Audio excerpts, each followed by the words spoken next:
Hello, ladies and gentlemen. This is JT from Above and Below the Belt. I want to talk about what Canelo said. He says, "I apologize to fans demanding an answer for the Golden Boy." Well, he's saying that he's disappointed. He wasn't informed, and he's the fighter. He said he wasn't informed about getting stripped from the IBF until it was too late.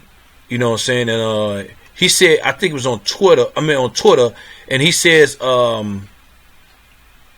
He said, "I'm very upset and ashamed, along with my fans, who have been unfairly stripped of my belt by the IBF. Alvarez, 52 and 1 loss, 2 draws, 35 KOs, revealed through his verified social media accounts on Friday, especially when I did not have the knowledge of the agreement that the Golden Boy Promotions matchmakers had signed." Calls to Golden Boy personal seeking comments under unreturned as that goes to publish. This goes to publish, and he's saying that he wasn't informed and stuff like that. I don't know how much this is true. I don't know if this is just I don't know. He just wanted to make himself look a little bit better instead of getting stripped and stuff like that. Because when you get stripped, it don't look better. Because the WBC so-called say they as in what they did is they didn't strip him. About what they did is boost him up to unfranchised the unfranchised champion. They gave him another belt or something like that.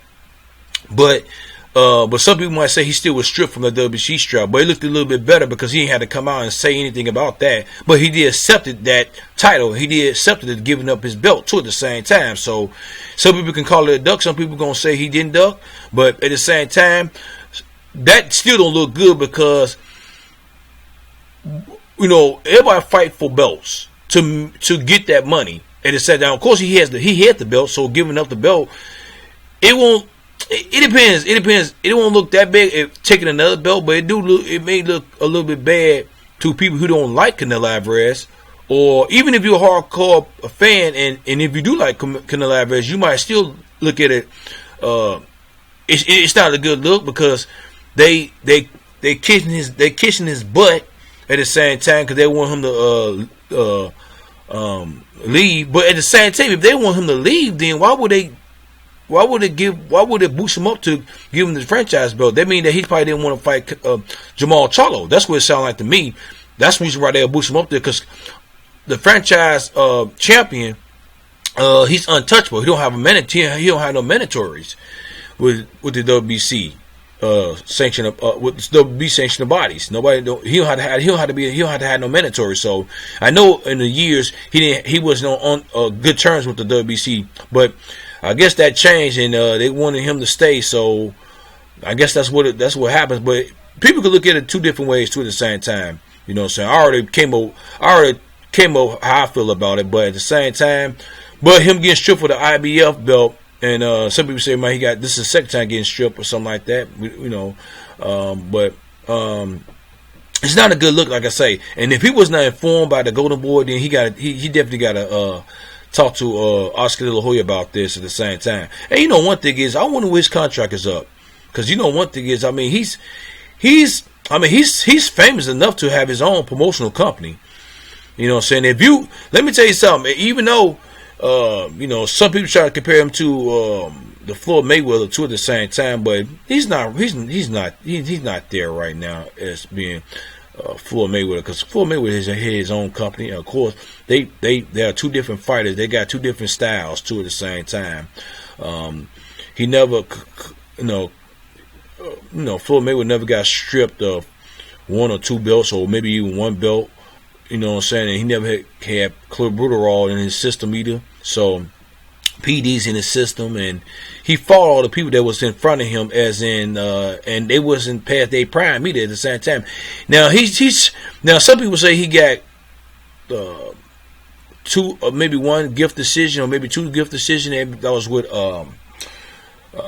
Castillo and Madonna. You know, so it was a real close fight, but at the same time, it wasn't like Canelo Alvarez. Canelo Alvarez was in his prime too at the same time when, in his prime when he got those gift decisions too. I think when Mayweather fought Castillo, he was like 30-something years old too at the same time. But you know, A gift is a gift. If it's not, it's not. At the same time, I still think Floyd Mayweather won those fights, but that's just me. But it's hard to judge a fight, you know what I'm saying? But at the same time, man, I don't know what's going on. I don't know this if he's telling. I don't know if he's telling the truth. I don't know he's or he did know about it. He just want to make himself look good in the spotlight. He don't want to make himself look bad. But at the same time, if it is true, like I say, him and Canelo got to sit down and talk, and you know. And but at the same time, he's he's in negotiating, talking to Demetrius Andrade, and now you don't got the 2 belts. You only got 1 belt now. He got 1 belt, so now it's not a unification bout. It's gonna be an interesting bout. I still want to see it, but it'd be more interesting. It'd be more willing to see the fight. You know what I'm saying? And I think it'd be a unified bout to see, because it'd be all the belts is included. Who's the best? Now we don't know who's the best in the division. Even though he's the cash cow, don't mean he's the best, because he don't have all the belts. I mean, but the belts don't. But you know what? Let me tell you something. Let me go switch up. Having all the belts don't mean that you're the best. But to some people might say that you're the best. But it depends how you win on belts too. At the same time, I would definitely say that, because he did get it off of Danny Jacobs. He did get the. Who did he get the WBC? He got it off of Canelo Alvarez too, and he would fight Demetrius Andrade to get that belt. So yeah, he would have been the best if he would get, because he got off of Danny Jacobs, which was a good fighter. Triple G is a good fighter too, at the same time, even though he's fighting tomato cans and stuff like that. And Demetrius Andrade is a real good fighter too, so he would have been the best. But now if he beat Demetrius Andrade, will he be considered the best? I don't know. But at the same time, getting back on topic by Oscar De La Hoya, I don't know if he was informed. Like I say, we'll definitely hear more about this, and because it's kind of funny, he made himself he put that out on Twitter, but he ain't putting it out on Twitter about him giving up the belt to Jamal Charlo. That's kind of interesting, kind of weird a little bit. He should have said something about the WBC belt, giving up the WBC belt, which he did give it up. He gave it up. You know, it could have been he could have got stripped. That could have been, and that's why he gave it up. You know, he want to make it look a little bit better. But giving it up don't make it a little bit better. It make it look a bit worse. I would definitely say that. Strip is a little bit different. You know what I'm saying? You getting stripped because you don't want to fight him, but giving it up mean that you probably don't want to fight him. But giving it up too at the same time mean that you better than that. You want some big and you about to go and try to fight big and better things. You on a different level now. You going for big and better things, because he was gonna try to fight Sergey Kovalev, and he was talking about Colin Smith, Cali Smith at one point, and a couple other fighters at 170, 165 or something like that, 170. So, but we don't know. You know what I'm saying? But like I said, we'll definitely find out what's going on at the same time. What y'all think about this at the same time? Do you think it's just he blowing smoke up our ass, or do you think he's telling the truth? Do you think Oscar De La Hoya is shady like that? You know what I'm saying? I mean, he is a promoter too at the same time. I don't put it past him, but you never know. But leave a comment at the bottom of my page, subscribe to my page, like my page, hit the notification bell for new videos from me. This is JG from Above and Below the Belt. All right, bye.